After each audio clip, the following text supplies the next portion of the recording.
Hello students, welcome to Nagesh Karasgi Orchid School channel. Myself Priya teacher, and today I am going to teach you science subject for class 7. So children, in our last session we completed lesson number 7, and today we are going to start our new lesson, which is a winds, storms and cyclones. As I told you that lesson number 1, 2, 3, 4, 5 and 6, it is there for your exam, and also lesson number 9, but lesson number 7 and 8 it is not for exam. Then also we are going to learn this lesson in short. Okay, so today we will learn lesson number 8. Also we are not going to learn this lesson in detail. Okay, so that is why very carefully you have to listen. Whatever PPT is there, you have to be pay your attention, then you will understand, because I am going to explain little bit fast. Okay, so let us start our new lesson, wind, storms and cyclone.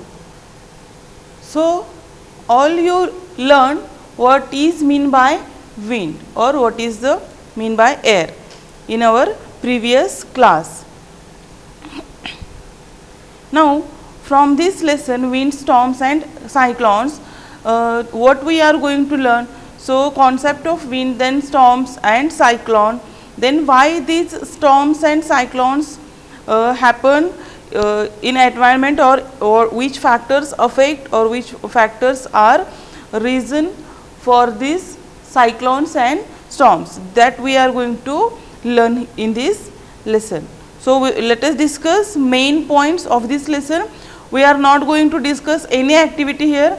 You have to discuss you have to read activities from your textbook, and whatever doubts are there you have to ask me whenever doubt session is there. Okay, so first point, it is a pressure. So what is mean by pressure? Pressure, it is that symbol of pressure, it is a P. So pressure is the ratio of force to the area over which that force is distributed. So pressure is force per unit applied in a direction perpendicular to the surface of an object. So what is mean by pressure? Pressure is the ratio of force and area. So whatever area is there, whatever region is there, or whatever area from land surface you can take, from the table surface you can take, and that force which you are going to apply on that surface, and particular surface you have to take, and you have to measure that surface. It means 4 centimeter into 4 centimeter, or 4 meter into 4 meter, or 6, 4, 4, 8, like this you can measure that surface, and that particular area you have to mention there.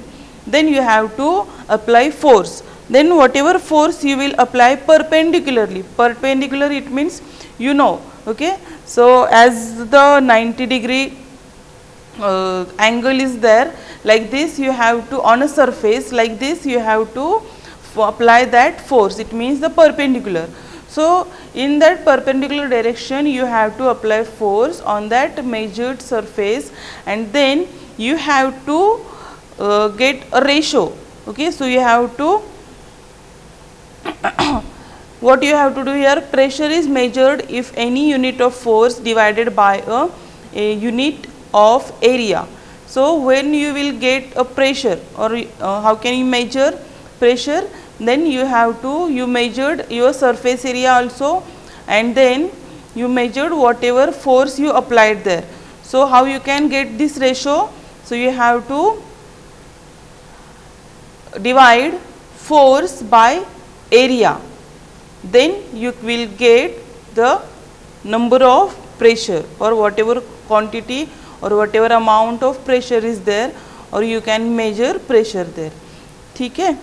So next, it is the increased wind speed is indeed accompanied by a reduced air pressure.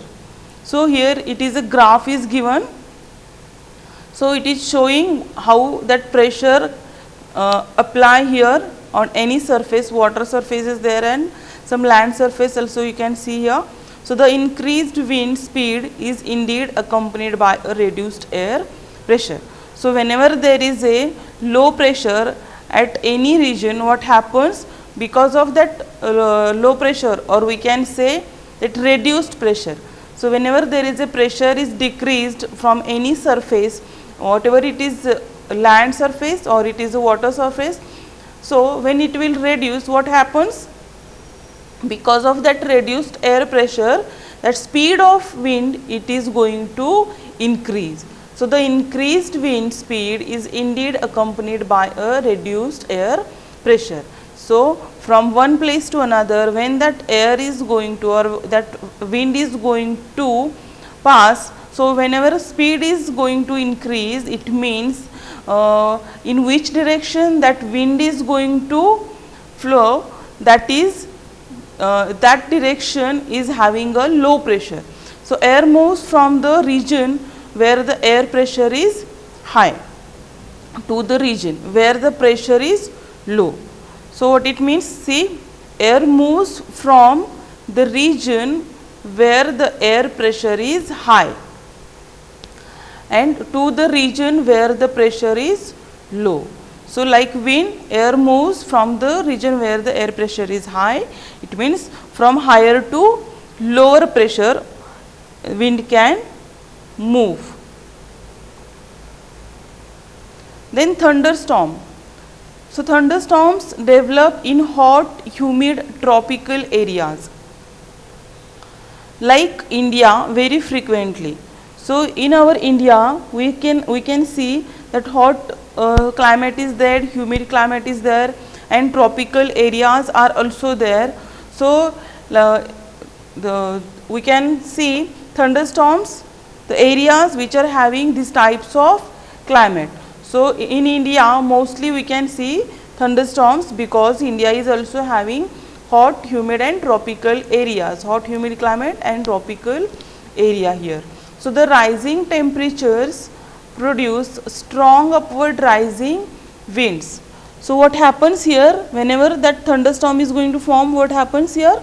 So the rising temperatures produce strong upward rising winds.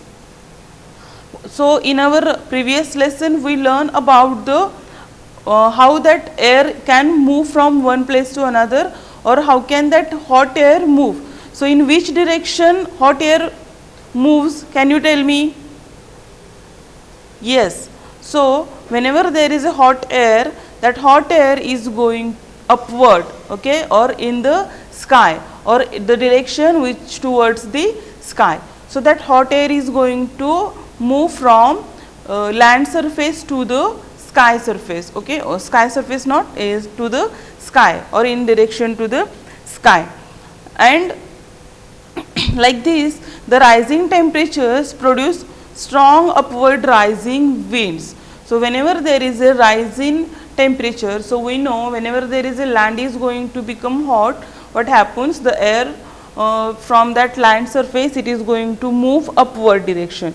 So here also it is same, the rising temperatures produce strong upward rising winds. So these winds carry water droplets. So these winds, whenever they are going upward, they are having, or they are carrying some water droplets. So where they freeze and fall down again. So whenever these hot, or we can say the strong upward direction going winds carrying water droplets, at some point they get freeze and fall down again. The swift movement of the falling water droplets along with the rising air create the lightning and sound. So when these movement of falling water droplets along with rising air, it creates lightning and sound. The next point, it is precautions needed to be taken when there is a storm. So nowadays we can experience these storms or this type of lightning. Okay, here you read that lightning and sounds of this lightning. Okay, because nowadays it is a rainy season, and also from 3-4 days what happens, so rainfall is higher here, highest here. Okay, so that is why we can see or we can experience this type of lightning and its sounds. So suppose it is a night time, it is no problem because we are at our home. But suppose if we at daytime, your parents, because you are not going anywhere, children are not going anywhere, okay, so they are only living at their home, but parents have to go for their work, for their job. So when they are going out of their home, then suppose this type of lightning sound and storms will happen there. So what we have to do to save ourselves, or to keep ourselves safe, so precautions we have to take, some precautions we have to needed to be taken when there is a storm. So what we have to do first, so do not take shelter under an isolated tree. So whenever there is a storm, we should not have to take a shelter under an isolated tree. So if you are in a forest, take shelter under a small tree. Okay, whenever you are in a forest, what you have to do, because in forest there is there are so many trees, but you have to take a shelter under a small tree, okay, not a big tree, because what happens there, so because lightning can attack on these big trees very easily. The small tree, it is not going to attract these lightnings, okay. So that is why we have to take a shelter under a small tree. So do not take shelter under an umbrella with a metallic end. So metallic end of that umbrella is also going to attract these lightnings. So that is why we have to we do not have to take a shelter under an umbrella with a metallic end. Then next, do not sit near a window.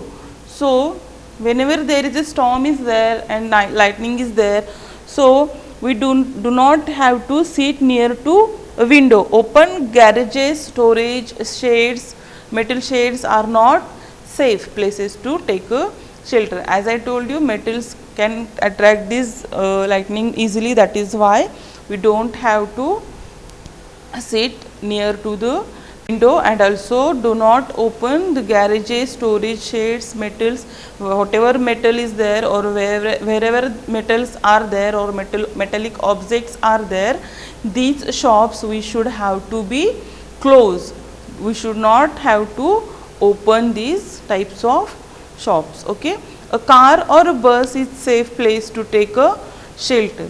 Then if you are in a water, get out and go inside a building. Suppose you are in water, okay, so then you have to get out and go inside a building. So you have to go inside in a building.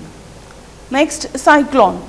So before cloud formation, water takes place, heat from the atmosphere,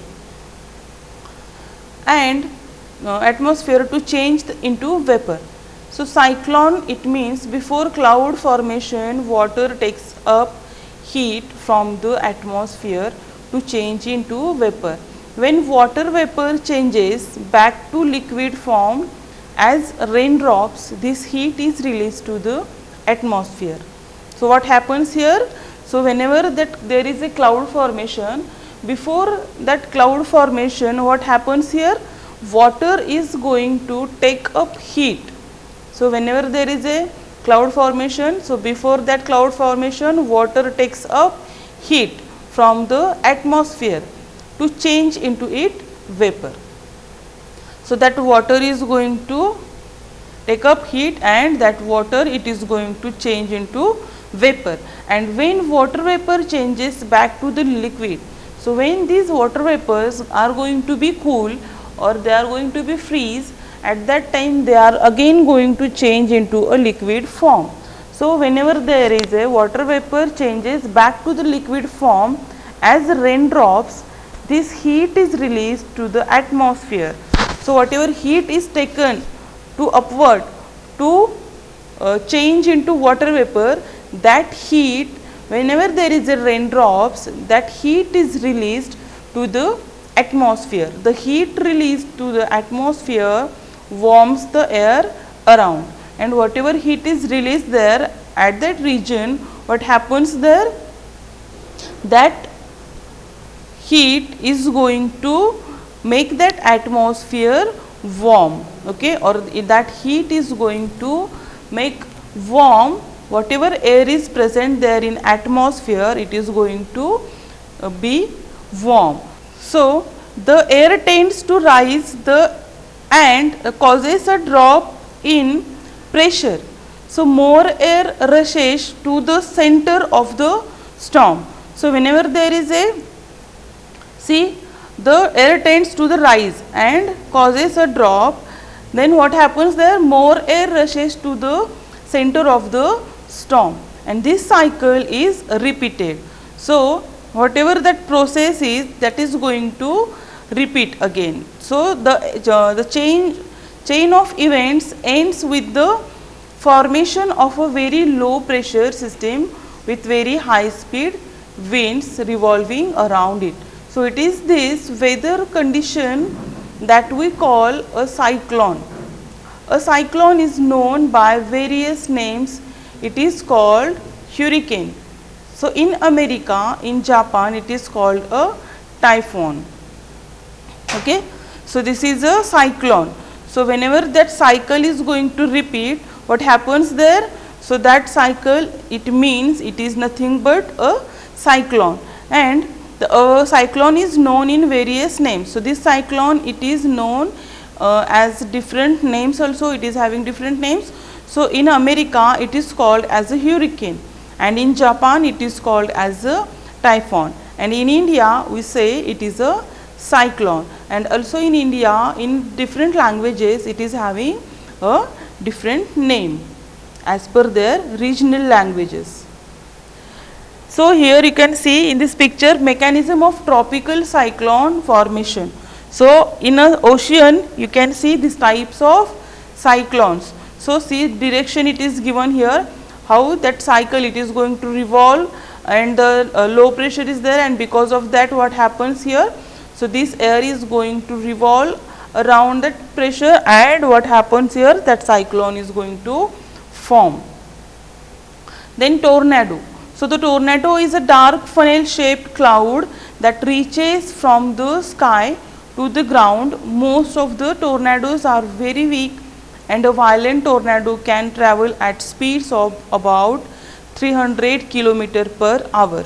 So tornadoes may form within a cyclones.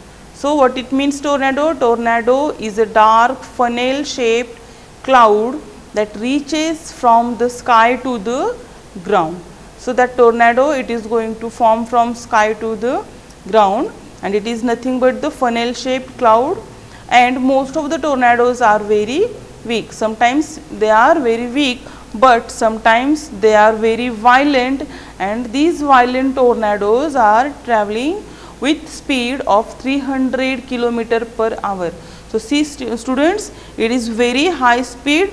So it can be, these types of violent tornadoes are very dangerous to ourselves, okay. So or other living organisms also, because they can harm or they can destroy these living organisms or other factors also because of this very highest speed. So tornadoes may form within cyclone. So they can form within cyclone also. So then anemometer. So next it is a anemometer. So the anemometer or wind meter is a device used for the measuring wind speed and is a common weather station instrument. So what it means anemometer? So an anemometer or wind meter. This anemometer is also known as wind meter. So this wind meter is a device used for measuring wind speed. So it is a device which is used to measure wind speed and is a common weather station, and also to measure a common weather station instrument it is known as. So the term is derived from the Greek word anemos. So what is the meaning of this anemos? It means wind. So the first known description of an anemometer was given by Leon Battista and Alberti around the 1450. So in 1450, this scientist Leon Battista Alberti discovered this, or the first known description of this anemometer. It is given by this scientist. So you can see in this picture, this is a anemometer. So children, with the help of a video, we will. Wind currents are generated due to uneven heating of the earth. Moving air is called wind. You can feel it on the ground as well as in high up in the atmosphere. The wind can be destructive as well as useful. Basically, all kinds of winds are generated due to uneven heating of the earth. There are two situations. Uneven heating due to the shape of earth and its inclination. Uneven heating of land and sea.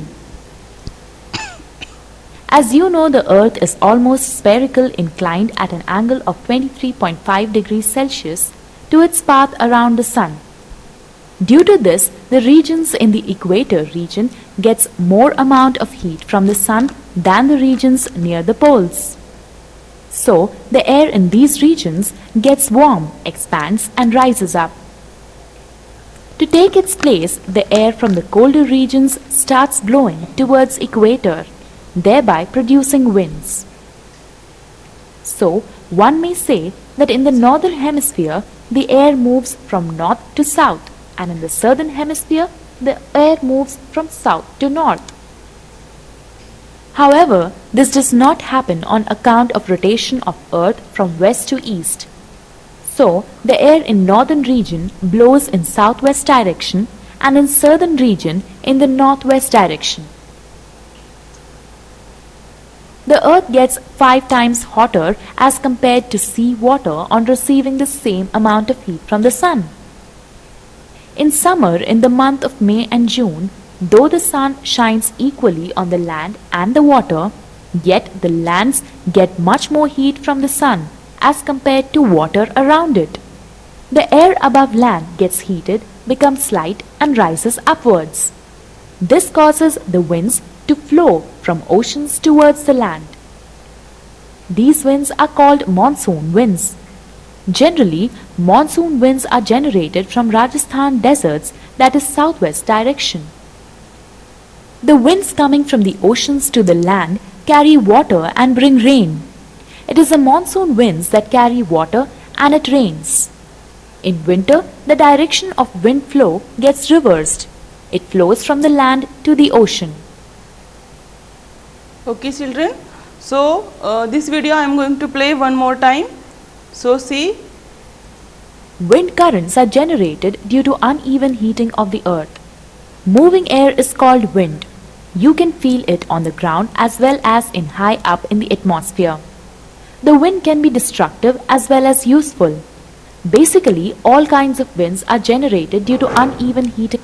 See, so the wind can be destructive as well as useful. And why these winds are generated? Due to the uneven heating on the earth. Because of that, the winds can be generated. There are two situations. Uneven heating due to the shape of earth and its inclination. Uneven heating of land and sea.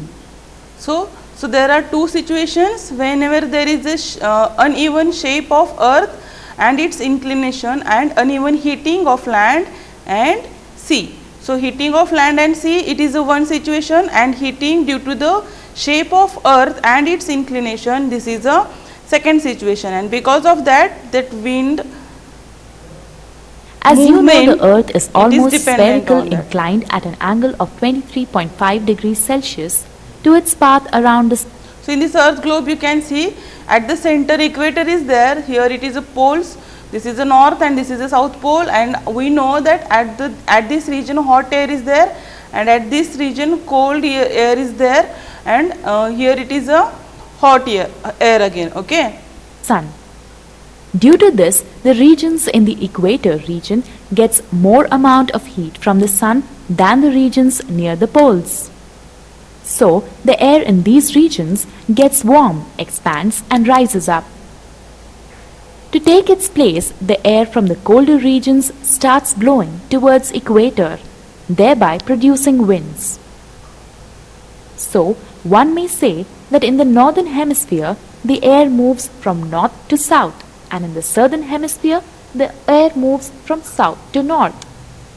So listen, from colder region it is going to move to the hotter region.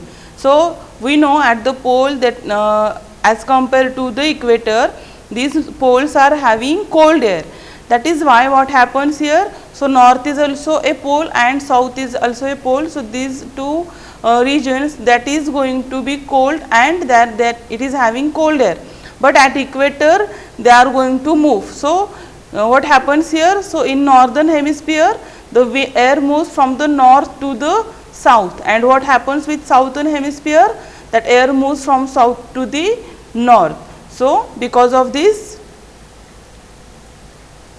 However, this does not happen on account of rotation of earth from west to east. So, the air in northern region blows in southwest direction and in southern region in the northwest direction. okay. So this, it is not going to occur in this west and east. So what happens here, northern region blows in southwest direction and southern region it is going to blows northwest direction. The earth gets 5 times hotter as compared to sea water on receiving the same amount of heat from the sun.